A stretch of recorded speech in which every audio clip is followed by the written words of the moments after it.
Picture this. It's a lazy Sunday afternoon. A college gymnastics coach is sitting on her couch, just casually scrolling through Instagram looking for her next big recruit. Right, as they do. Exactly. And she lands on your daughter's profile. But what if I told you the absolute fastest way to get her to, immediately swipe away isn't a sloppy routine? It's actually a photo of her giving a thumbs up from a hospital bed. Yeah, it's wild. Today, we are really breaking down the unspoken, intensely high-stakes psychology of digital athletic recruiting. Welcome to today's deep dive, everyone. Our mission today is to unpack the hidden architecture of the perfect athletic recruiting profile.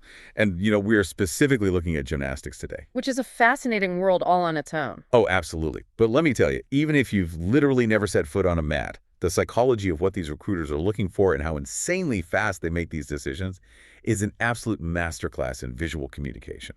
It really is. And, the speed is what usually shocks people the most. In that scenario you just described, when that coach lands on a profile, the clock instantly starts. It's ticking away. Exactly. She has about 10 seconds. And in that tiny, tiny window, her brain is actively trying to answer three immediate questions. Okay, what are they? So first, is this a serious competitive gymnast? Second, is there real usable film to actually evaluate? And third, is this athlete currently active? 10 seconds to answer three massive questions. I mean, that feels almost unfair to the athlete. It feels incredibly fast, yeah. But you really have to understand the sheer volume of the recruiting funnel. Like a typical Division I coach might need to evaluate hundreds, sometimes, thousands of profiles a month. Wow, thousands. Thousands, just to fill maybe 2 or 3 roster spots. Because they do this constantly, their brains are just incredibly adept at pattern recognition. They aren't consciously reading every single word on the page. Right, they're just skimming. Yeah, scanning for very specific data points. And honestly, more importantly, they're scanning for red flags that allow them to just quickly eliminate a prospect and move on to the next one. Which I guess brings us to the first massive hurdle. Because before you can even think about building a profile that, catches a coach's eye, you have to stop accidentally destroying your chances. Right. Self-sabotage is a huge issue here. Totally. So the first step is understanding what we're going to call the harmless red flags. These are things families post all the time, right? Genuinely believing they are actually helping their athletes stand out. Yeah, and the most glaring, probably the most common example of this is the injury post. Okay. Wait. I actually have to push back on this one right out of the gate. I figure you might. Because culturally, we love a comeback story. We've all seen the sports movies. You post the photo from the hospital bed after ACL surgery, or maybe a video of those grueling physical therapy sessions. With the inspiring caption. Right. The caption always says something like, "Surgery went great, coming back stronger than ever." I mean, to me, that shows grit. It shows incredible resilience. Isn't that basically the athletic equivalent of putting "overcame adversity" on a resume? It is completely natural to view it that way from the outside. I mean, for friends, for family, for the athlete's personal support network, that post is deeply inspiring. Exactly. But you have to shift your perspective here. You have to look at it exclusively through the lens of a college coach who is managing a multi-million-dollar athletic roster. Go. In that 10-second window, they are not evaluating character. They are evaluating liability. Oh, wow. So they aren't looking at a gritty athlete at all. They're looking at a spreadsheet. Precisely. When a coach sees an injury post on a recruiting age athlete, it doesn't go into a mental file labeled inspirational. It goes directly into a mental file labeled financial risk. That's harsh. It is, but they immediately start calculating the negative variables, like how will this impact my lineup reliability? How much of a strain is this going to put on my training staff or my medical resources? Right. And most critically, is it safe to invest my very, very limited athletic scholarship dollars into a body that has already required surgical repair? That is just a brutal calculus. Wow. The family thinks they are proving the athlete has this fighting spirit, and the coach is literally just pricing out the risk of a re-injury. It's the cold reality of the business of college sports. The coach is making high-stakes financial decisions for their program, and a documented injury history is just a variable they actively try to minimize. They'll just keep scrolling. Exactly. They will simply swipe away to find an athlete with a clean bill of health. Okay, so if an injury post triggers that financial risk file, what happens when a coach avoids that? So no injuries, but then they can't even figure out who the athlete is. Because that seems to be the second red flag we see, which is scattered content. Oh, yes. This is huge. This happens when an athlete treats their Instagram like a personal social diary instead of a professional recruiting tool. Like just posting whatever. Yeah, you'll see amazing gym posts, but they are totally buried underneath family vacation photos, homecoming pictures, uh, TikTok dances, and maybe like old routines from 3 competition levels ago. It essentially becomes a digital junk drawer. A digital junk drawer is the perfect way to describe it. Mhm. And the problem with the junk drawer profile is that it creates cognitive friction for the coach. Because they only have 10 seconds. Right. Remember the clock. A clean, hyper-focused profile communicates, without a single word really, that this athlete is a professional who is deeply serious about competing at the next level. Yeah. When you mix in all that personal clutter, you dilute the brand. I mean, even if the athlete is the hardest worker in the entire gym, a messy profile subconsciously signals a lack of focus. It's kind of like showing up to a really high-stakes job interview in a perfectly tailored suit, but you brought, I don't know, a beach ball and a golden retriever with you. Exactly. Like the core competency might be there, Yeah. but the presentation is so confusing that the interviewer just completely checks out, Yeah, they just don't know what to do with that information. which leads pretty logically into the third red flag. All right. What happens if the profile isn't cluttered, but it's just empty? Ah, months of silence. Yeah. Yes. If a coach lands on a profile and sees that the last post was from, say, November, and it is now April, that sends a very specific, highly negative signal. Because it triggers the risk file all over again. Absolutely it does. Sudden radio silence right in the middle of a competitive season usually means one of two things to a recruiter. Which are? Either something bad happened, like a hidden injury, a massive performance slump, some internal gym drama they aren't posting about, or the family is simply not actively engaged in the recruiting process. And neither of those are good. Right. And either way, a coach isn't going to waste their limited time playing detective. They just move on to the next girl who actually posted a fresh routine yesterday. So if you're a parent listening to this, you might be feeling a little panicked right now. Because if we know exactly what makes a coach swipe away, the injury posts, a cluttered junk drawer, and radio silence, how do we actually engineer a profile that works? Well, it starts at the very top of the page. You have to build a hyper-efficient bio. You basically need to hand the coach the keys immediately. Okay, so what's the secret formula here? There is a strict 4-part formula for the perfect Instagram bio that removes all friction.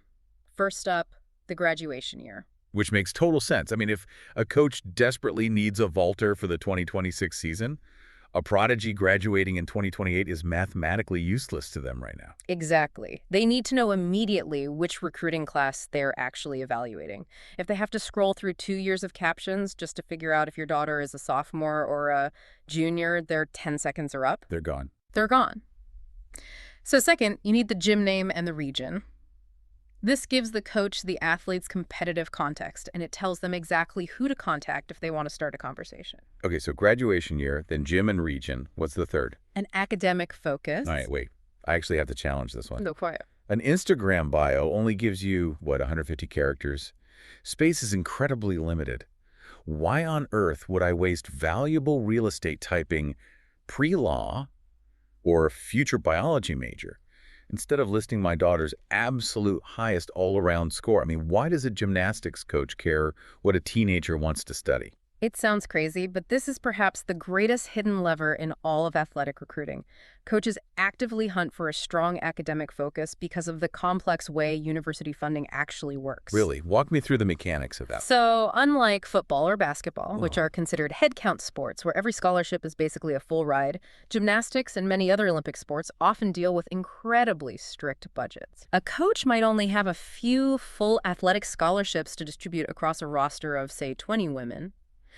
But if a recruit has a stellar GPA and a serious academic focus, she might qualify for massive institutional aid. Wait, meaning academic scholarship straight from the university itself? Exactly. Ah, so she basically gets her tuition paid for by the dean's office, not the athletic department. Precisely. If a coach can secure a phenomenal gymnast whose academics completely cover her tuition, that takes a tremendous amount of pressure off the athletic budget. That is huge. It is. The coach essentially gets an elite athlete for free against their scholarship cap. They can then take that athletic money and use it to recruit a second elite athlete. Wow. It effectively allows them to buy two gymnasts for the price of one.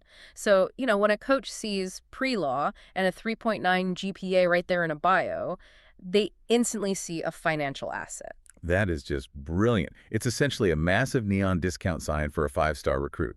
It changes the entire value proposition of the athlete. Completely. Okay, so we have the graduation year, the gym, the academic focus. What is the fourth part of the bio? A direct link. This needs to be a link tree or a link to an NCSA profile. And for those who don't know, NCSA is a national scouting service, right? Right. Where an athlete's official academic transcripts and athletic stats live. Exactly. One tap should route the coach straight to high-quality film, official scores, and all the contact information they need. So the bio is pristine. The friction is totally gone. But then we get to the actual content, right? The film itself.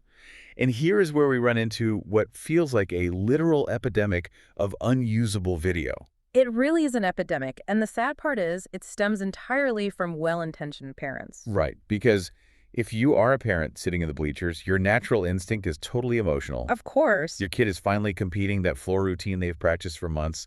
The music is blaring, the crowd is cheering. You grab your phone, and you just want to capture the magic. You're so proud. Exactly. So you pan across the floor, following their every flip. You zoom in tight on their face when they stick the landing to capture that huge smile. Yeah. You are essentially trying to direct this, cinematic documentary of your child's triumph. And as a family keepsake, that is a beautiful thing. Keep that video forever. Oh, for sure. But as a recruiting tool for a college coach, it is entirely mathematically useless. I was trying to figure out the best way to explain why this is so detrimental. And I think it's kind of like trying to proofread a highly complex legal contract while someone is violently waving the paper in front of your face. Yes. Like, the words on the page might be absolutely perfect, but the person reviewing it physically cannot verify them. The data is just lost. That is a perfect analogy. To understand why a coach hates that shaky, zooming camera work, we really have to look at how gymnastics is fundamentally judged. Let's do that, because it's very different from most mainstream sports. If we look at basketball, a point is objective. If the ball goes through the hoop, you get the points. The referee doesn't care if your elbow was slightly bent or if you made an ugly face while shooting. It's binary. Exactly. But gymnastics is the exact opposite of that. It is a sport entirely built on penalizing micro-imperfections. Right. A gymnast starts with a base score, and the judges aggressively subtract tenths of a point for every tiny error. So a college coach isn't just looking to see if the athlete jumped high. They are actively calculating those deductions in real time. So they actually need to see the flaws to know the true score. Yes. They need to see the micro details. Are the toes perfectly pointed at the apex of the leap? Are the knees completely straight during the tumbling pass? Is the chest in the exact upright position upon landing? And if the camera's moving. Right. If the camera is panning or shaking or zoomed in on the athlete's face, the coach physically cannot assess the angle of the knee. They cannot calculate the deductions. Which renders the footage completely useless to them. Actually, it's worse than useless. Great gymnastics captured on bad film actually looks worse than it is to a trained eye. And a coach will never guess. If they can't mathematically evaluate the routine from the footage provided, they don't give the athlete the benefit of the doubt. They just close the profile. Ouch. So what is the absolute ironclad rule for filming? Fixed camera, full body, full apparatus. Okay. You put your phone on a tripod, you set the wide frame before the routine even starts, and you do not touch the camera until the athlete steps off the mat. So zero movement. Zero. You film it exactly the way a judge sees it from the table. That single mechanical change fundamentally transforms a profile from a cute family scrapbook into a highly professional evaluation tool. Okay, this all makes total logical sense, but I love when we can look at a real-world case study, just to prove that these mechanics actually work in the wild. Let's talk about Ava. Yes, Ava's story is the perfect synthesis of everything we've just discussed. It shows the incredible power of the digital ecosystem when it's built correctly. Right, because initially her family did the standard traditional outreach. They sent emails to specific programs, they attended the summer camps, they shook hands, they tried to build relationships. Doing all the normal stuff. Yeah. And eventually, a program they had been actively courting followed Ava back on Instagram. That is the traditional path. You grind it out, you knock on doors, and eventually somebody answers. True, but it's the second path that materialized for Ava that is so revealing about how modern recruiting actually works. Yes. Another totally different collegiate program followed Ava, and her family had never sent them a single email. Nothing. No introduction, no highlight reel, absolutely zero direct contact. So how did a major program find her out of nowhere? It goes right back to the academic secret we talked about. Exactly. Ava had a 3.83 GPA and a stated pre-law focus. She had mentioned those academic stats in emails to other programs. And coaches talk. They do. Word got around the collegiate community that there was a high-level gymnast out there who also happened to be a massive academic asset. This new program heard the rumor, looked her up, and landed on her Instagram profile. And when they got there, they didn't find a junk drawer. Not at all. They found a pristine bio. They saw the graduation year, the gym, the pre-law focus, and most importantly, they watched her fixed camera competition film. So they could evaluate her deductions perfectly. Exactly. The profile did the heavy lifting entirely on its own, without the family ever even knowing they were being scouted. Which really highlights a fundamental misunderstanding most families have about social media. In the context of recruiting, Instagram is not a social network. What is it then? It is a 24-hour evaluation window. It's the silent recruiter. It works while you sleep. It absolutely does. It is open and pitching your athlete on a Sunday afternoon when that coach is scrolling on the couch. It's working during a massive showcase when a coach hears a name in passing and immediately searches it on their phone right there in the bleachers. It's working at midnight. A properly engineered profile is an around-the-clock advocate for your kid. I love that concept so much. So let's make this incredibly practical for the listener. Let's say you have an athlete in the family and you realize, oh no, their profile is currently a digital junk drawer full of red flags. Right, what do you do? What is the immediate action plan? Let's give them 4 highly doable steps they can take this weekend to completely overhaul their digital presence before Monday morning. Step 1, make the account public. It sounds incredibly obvious, I know, but you would be shocked at how many athletes have private profiles. Really? Yes. If your account is private, you essentially do not exist to a coach who doesn't already follow you. They will not request to follow you and wait for approval. They just won't. It takes one tap in the settings. Make it public. Make it public. Got it. Step 2, update that bio. We covered the formula, but really it takes less than 5 minutes to execute. Graduation year, gym and region, your one academic focus, and your direct link. Because coaches read the bio first to see if you even fit their basic parameters. Okay, all right, step 3. Post one piece of fixed camera competition film. Right. Go buy a cheap tripod. Just post one full, unedited routine from a fixed angle. And in the caption, be highly specific. Like what? Include the level, the event, and a recent verifiable score. This immediately reactivates the account, solving that radio silence problem. And it gives any coach who lands there genuine, mathematically usable data to evaluate. Brilliant. And finally, step 4, the great purge. Yes, you have to archive the clutter. Take down the hospital thumbs-up photos, remove the old content from 3 levels ago, archive the homecoming dresses and the vacation posts. Just hide it all. Hide it. Remember, you are curating a professional brand. A cleaner profile tells a much clearer, much more powerful story. It is entirely about removing friction for the recruiter. And, for any parents or athletes listening who really want to master this, the resources we looked at today point to some incredible tools over at mat2metals.com. Yes, if you want to understand the deep mechanics of this, I highly recommend checking them out.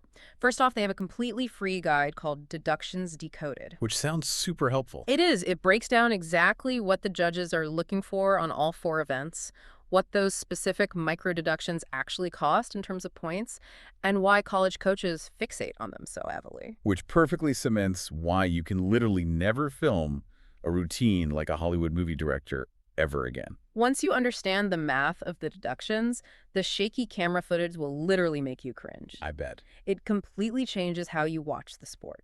That guide is free at mat2metals.com. And for families who want the complete blueprint, they also offer a Founder's Pass. Oh, okay. What's in that? It contains their full recruiting system. So it includes in-depth episodes covering the critical final stages of junior Olympic competition levels 8, 9, and 10. It basically takes all the guesswork out and puts everything into one cohesive roadmap. That is fantastic. So to really synthesize everything we've unpacked today, in the digital age, talent alone is simply no longer enough to get noticed, especially if it is hidden behind shaky camera work, cluttered social media feeds, and well-intentioned red flags. Exactly. A clean, hyper-focused profile with fixed camera film is your ultimate silent recruiter. It speaks volumes in those critical 10 seconds. It just requires a fundamental shift in mindset. You have to stop posting what feels emotionally good to share and start posting exactly what a recruiter requires to make a multi-million-dollar business decision. It is a totally different ballgame. But, stepping back from the tactics for a second, it really leaves me with this lingering thought. What's that? As high school sports become increasingly professionalized, teenagers are now essentially required to curate a corporate-level personal brand before they even have their driver's license. Yeah, that's true. What does it mean for the future of childhood athletics when a simple, joyous prom photo or a raw, honest post about overcoming a painful injury is deemed a financial liability by the adults scouting them? It's pretty heavy. It really is something to think about as the lines between childhood sports and professional branding just continue to blur. Thank you so much for joining us on this deep dive, and we'll catch you next time.